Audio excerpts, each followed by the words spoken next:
Coming up on this Monday edition of Newsline at noon, an overwhelming majority of voters in Crimea support breaking away from Ukraine and joining Russia.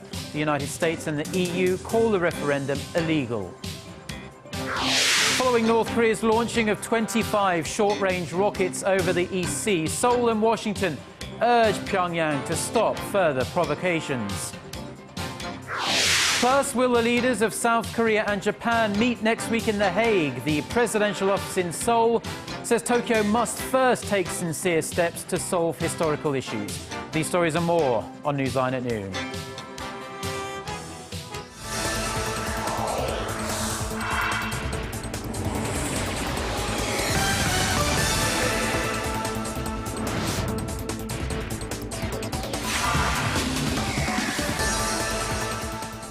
Thanks for joining us. You're watching Newsline at noon. I'm Ju in Seoul. Very good to have you with us. I'm Mark Broom. Our top story this lunchtime: voting is closed in Crimea in the disputed referendum on the territory splitting away from Ukraine. With over three-quarters of the vote counted, officials say more than 95% of voters have elected to join the Russian Federation. However, the West is backing Ukrainian claims that the referendum was illegal. Connie Lee starts us off. The votes are in, and the polls are now closed. Voters in Crimea spoke with almost one voice on Sunday, with the overwhelming majority voting to leave Ukraine and join Russia.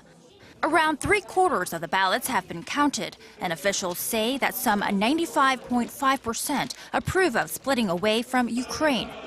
As the votes were counted, supporters celebrated with Russian flags and fireworks.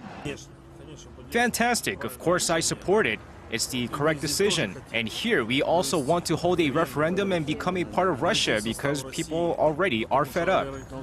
Opponents of the union and those loyal to Ukraine boycotted the referendum and denounced the vote as a power play by Russia. This Crimean referendum cannot be true. It should be a referendum for all Ukrainians. It's not a referendum. It's a theatrical performance for Russian people where Russia is legalizing the takeover of these territories. The referendum offered voters the choice of joining Russia or remaining in Ukraine with greater autonomy. The White House says it will not accept the referendum, which was illegal, and called on Russia to support an international monitoring mission in eastern Ukraine. The European Union also said the vote will not be recognized. EU foreign ministers are expected to meet on Monday to consider imposing sanctions on Russian officials. The referendum came just 2 weeks after Russian troops seized control of the Crimea Peninsula. Connie Lee, Arirang News. Now, another story we are following this afternoon is yet another provocation from North Korea. The North Korean military fired off dozens of short-range missiles into the East Sea on Sunday. For more, we connect live to our Defense Ministry correspondent Kim Hyun-bin, who is standing by at the Ministry of National Defense. Hyun-bin, fill us in. Hey guys, within the last hour, Defense Ministry officials said that they think that North Korea's recent firings are in response to the joint military exercise with Washington and Seoul, which is currently taking place as we speak. North Korea fired off 25 missiles at 3 different times on Sunday. We view this as an armed protest against our joint military exercises with the U.S. North Korea needs to stop its provocations.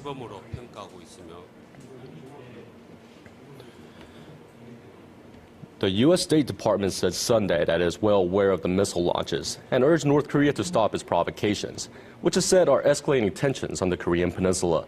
Pyongyang did not give any prior notification about the launch. The rockets, which were shot in the East Sea, are believed to have a range of 70 kilometers.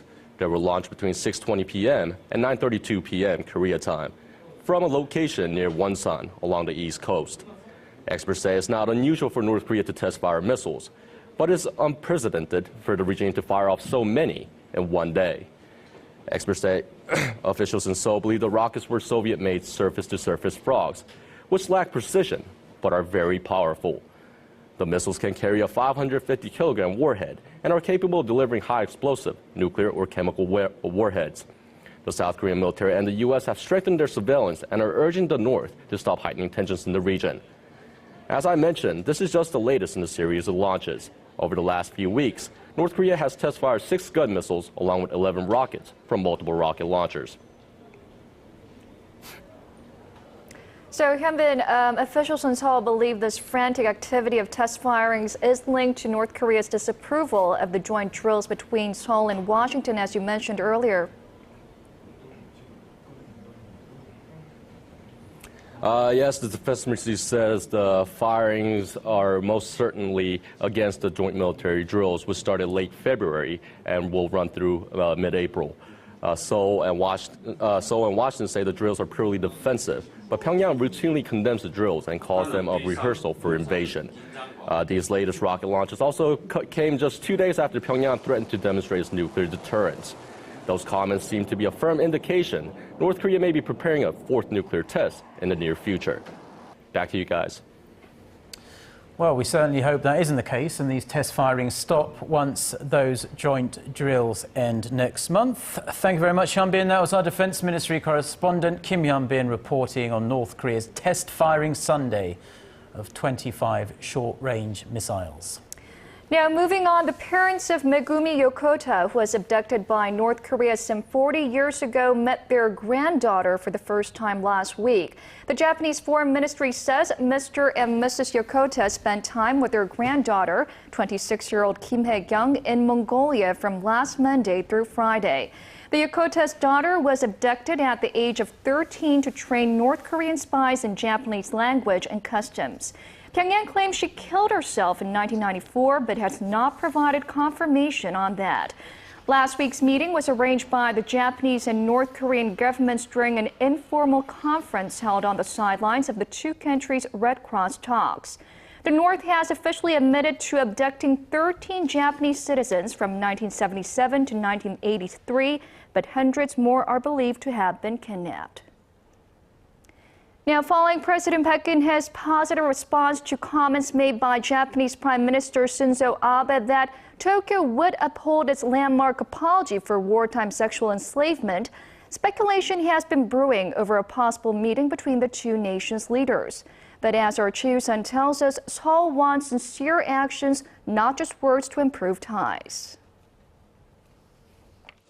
With speculation rife over President Park Geun-hye meeting her Japanese counterpart at next week's nuclear security summit in the Netherlands, Seoul says there's no reason to oppose a sincere and constructive dialogue with Tokyo. Korean presidential spokesperson Min Kyung-wook told reporters Monday what's important is whether any talks can bring out a productive outcome, not having talks for talk's sake. The spokesperson said to create an atmosphere for productive discussions, Japan will have to promptly take concrete steps to resolve its colonial era and other historical issues with neighboring nations. On Saturday, President Park welcomed Prime Minister Abe's affirmation the day before that he had no plan to revise a 1993 apology for wartime sexual enslavement by the Japanese military.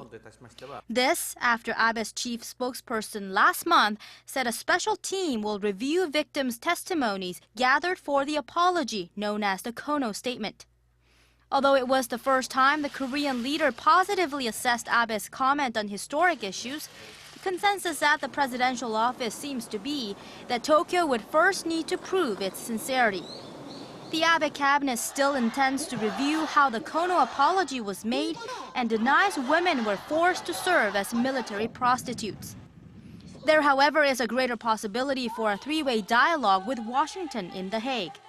Ahead of U.S. President Barack Obama's visits to Seoul and Tokyo next month, Washington has reportedly been pressuring both Seoul and Tokyo to improve their strained ties. The United States wants strong trilateral ties with both its Northeast Asian allies to ensure regional stability and cope with potential security threats from China. Choi-Yu-sun, Arirang News.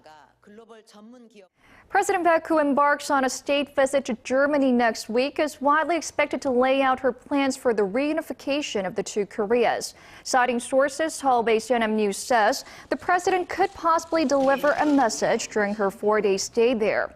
She's likely to say the foundation for a reunification policy will mirror Germany's unification. President Park will either give her speech in Berlin or in Dresden, where former German Chancellor Helmut Kohl declared his unification goals in 1989. Since referring to benefits from a unified Korea as a bonanza in January, the president has been pushing for a nationwide discussion on reunification. In line with such efforts, a presidential preparatory committee on reunification will be launched next month. A new political party is in the process of being born here in Korea. The main opposition Democratic Party, an independent lawmaker Ahn Cheol-soo's political group, held a ceremony in Seoul on Sunday to forge consensus over guidelines, platforms and key rules for the new party, which is slated to launch next week. Our National Assembly correspondent Kim Hyun-bin reports. Democratic Party leader Kim Hyun-bin and independent lawmaker Ahn Cheol-soo of the New Political Vision Party had given their coalition a name. Both say the 새정치민주연합 Party will match their shared vision to shake up Korean politics and improve the livelihoods of the people. The name was adopted at an inaugural ceremony at the Sejong Center in central Seoul on Sunday, where the two lawmakers outlined their visions for the new opposition party in front of some 400 supporters. The 새정치민주연합 Party's co-leaders promised the new party represents a new era in politics. The 새정치민주연합 Party will work towards integrating the regions and overcoming factionalism. Our new party will deliver hope to the people and work in the interest of everyone. The 새정치민주연합 will embrace the ideologies of rational conservatives and introspective progressives. We will work towards improving the lives of the general public. We will win in the June 4th local elections and then win the presidential race in 2017. The new party will work toward abolishing a controversial top-down nomination system, which has given rise to bribery in the past as candidates elbowed for openings. Both leaders pledged to root out irregularities in the public sector and address welfare issues to improve the livelihoods of the people. Referring to President Park Geun-hye's economic democratization push, the new party urged the current administration to rein in conglomerates and create a level playing field for both large and small firms. The 새정치민주연합 Party plans to announce its English name sometime this week. The two sides have formed a task force composed of an equal number of members from both the DP members and Ahn's group. Now that the new party's name and identity has been decided, they will focus on winning the June 4th local elections. Kim Hyun-bin, Arirang News.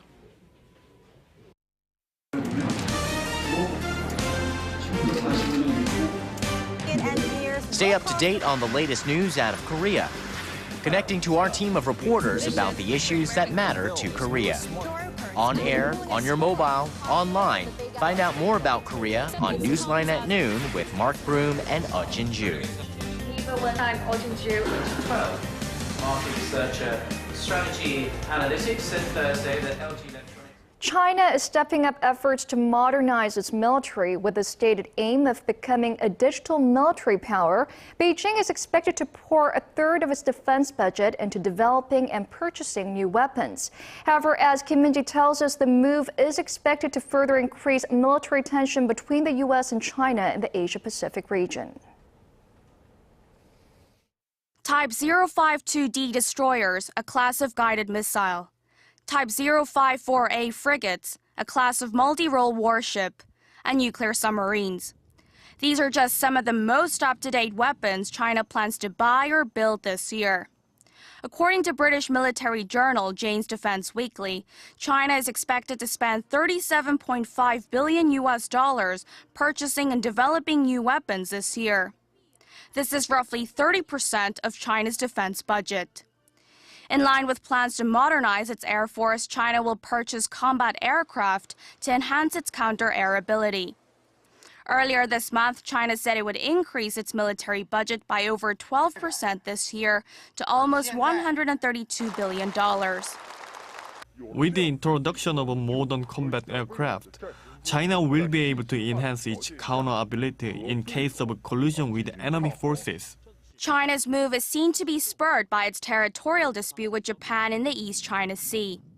China also wants to become the dominant military presence in the Asia-Pacific region. The country's defense budget is currently second only to the United States. Experts say China's investment in new weapons will help transform it into a digital military that meets the levels of the U.S. and Japan. Kim Hyun-bin, Arirang News. Korea and China began the 10th round of negotiations on a free trade agreement in Korea earlier this Monday morning. Seoul's trade ministry says the working-level talks will continue for 5 days from Monday to Friday in Ilsan, northwest of Seoul. The two parties will continue to discuss a wide range of issues, including investment, regulations, and the goods and services to be included in the agreement. The two sides are also expected to discuss intellectual property rights, quarantine regulations, and technical barriers to trade. Seoul and Beijing agreed to abolish tariffs on 90% of all goods traded between them during previous negotiations. The Korean government is planning to use some of its foreign exchange holdings to help boost foreign investment by Korean companies. The finance ministry said Monday the government will use about $10 billion of the country's foreign exchange reserves, totaling more than $350 billion, to provide loans to Korean businesses willing to invest overseas. The loans will be available at commercial banks starting next month, although lending terms have yet to be fixed. Officials in Korea will launch a fresh investigation into the data leak that hit 3 major credit card companies back in January. The new investigation will focus on an additional breach that affected 80% of the personal information compromised in the first leak. Connie Kim reports. Financial regulators will conduct a second special investigation on the 3 major credit card companies swept up in Korea's largest ever data leak. This follows confirmation of an additional breach late last week. The officials will look into how a secondary leak at KB Kookmin Card, NH Nongyap Card, and Lotte Card was possible. Disciplinary measures already slapped on the firms may be toughened depending on the probe's findings. In response, the Financial Supervisory Service has launched a 24-hour monitoring system to block any further leaks. The financial regulator confirmed last Friday that 83 million out of 104 million pieces of data leaked in January has been passed on to brokers. January's massive breach compromised nearly half of the population's personal information. The top executives of the 3 companies have resigned, and the firms in question were hit with 3-month business suspensions in February. There are fears the public's information will be sold on websites like this for as little as 10 cents per sale. Financial authorities say they'll establish new systems so that people reporting illegal data distribution can be rewarded, but the government still has a way to go to convince a skeptical public that it's doing all it can to stop these kinds of leaks. Connie Kim, Arirang News. The Korean Medical Association and the government have reached a tentative agreement on government plans to reform the medical sector, opposition to which led to a recent one-day walkout by doctors across the country. The KMA and the Ministry of Health and Welfare made separate announcements this Monday that they have agreed to conduct a 6-month trial run of a new telemedicine system. They also agreed to shorten the working hours of medical residents and interns. The KMA and the ministry will continue negotiations on another government plan to set up for-profit subsidiaries and reform the health insurance system. The doctors' group will now vote on whether to go ahead with a second 6-day strike slated to start next Monday. Now, Korea's first ever International Electric Vehicle Expo is currently underway on Jeju Island. Many automakers believe electric cars are beginning to have a much stronger presence in Korea, and especially here in Korea. Our Na Hyung-kyung reports. They are quiet, eco-friendly, and cost-efficient. Industry watchers say electric vehicles, or EVs, are approaching a tipping point. Automakers are producing cars that run entirely on battery power and are now aiming these vehicles squarely at the mass market. The only thing standing before the mass commercialization of EVs is the required infrastructure. Investment into charging infrastructure needs to be made before the market can expand. The government's support for electric and eco-friendly cars will help boost sales. In fact, the Korean government has been and is still pushing to ensure there are more electric cars on the nation's roads. Up until last year, you had to live in one of the 10 cities chosen by the government to receive subsidies for EVs, but that regulation is expected to be lifted soon. The government continues to provide subsidies for those purchasing electric cars like the one I'm driving right now, and including various tax benefits and other incentives. This year, you could get up to $22,000 in subsidies, and that will make electric vehicles a little bit more price affordable and attractive for customers. The world's major automakers are speaking with one voice in their push to provide zero-emission solutions around the world. The commercial director of Renault's EV program says Korea's customer dynamic is a plus to its market potential. What is wonderful in Korea it is that the customers don't have a lot of resistances. They are very open to innovation, they are very open to new technologies, and they accept to go very quickly there. So we still think that 10% of the market in 2020 is a realistic target for EV. Electric cars have been around for decades, but automakers have never been as excited about their mass appeal and viability as they are now. With investment pouring into enhancing battery technology, market watchers say competition in the EV market in Korea is just getting started. 나현경, Arirang News, Jeju.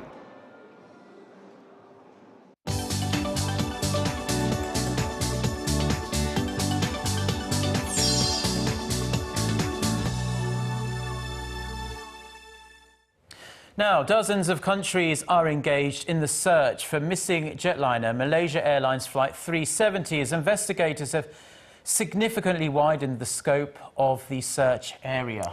For this and other international headlines we're following, we turn to our Eunice Kim standing by at the news center. Eunice, we hear the search and rescue effort will now focus on an area reaching as far as Kazakhstan. That's right, guys. A significant shift in the nature of the investigation to suspicious as well, as Malaysian authorities now say that evidence points to someone deliberately diverting the plane that fateful Saturday morning. And the focus has shifted to the pilots flying the Boeing 777, given that an onboard communication system and the transporter were both shut off prior to losing contact with air traffic control. Malaysian authorities say they are combing through background checks on all 239 people on board, including the 2 pilots whose homes were searched over the weekend. They did find a flight simulator at one of the homes, which has been taken in for analysis. And with this pivot, the 25 countries now engaged in the search will have to scan a much wider suspected route, spanning over 11 countries in Asia to the north and vast expanses of the Indian Ocean to the south. Now, Korea joined the search and rescue mission over the weekend with 2 military aircrafts. And turning to some other news, Syrian forces have captured the last remaining rebel stronghold along the Lebanese border, according to the Syrian government. The strategic victory comes as the town of Yabrud had served as a supply line for the pro-Sunni insurgency. Reuters reports militants from the al-Qaeda-linked Nusra Front had fought a fierce battle as some 1,400 rebels from the Free Syrian Army and other factions had fled the region over the past 2 days. Its resident population of 40,000 had earlier fled, many to Lebanon. And more than 100 people have been killed in Nigeria after Fulani Muslim herders razed 3 Christian villages over the weekend. Nigeria's Middle Belt has seen years of competition for land and water between Christian farmers and Fulani Muslim herders. The chief of Chinchi village said gunmen killed pastor's wife and children and some 50 others in his village alone, adding that another village to the south was set ablaze. More than 100 were also killed last week in similar attacks in nearby Katsina State. And beginning Monday, Parisians will be limited to driving on alternate days. This as the French capital city has been choking on pollution, almost rivaling that of Beijing. Paris saw particulate levels hit 180 micrograms per cubic meter on Friday, more than double the safety limit of 80. For 5 days and running, air pollution levels have exceeded safety levels. triggering government officials to limit Parisians to drive only every other day. Free public transport will continue to be offered following its introduction last Friday.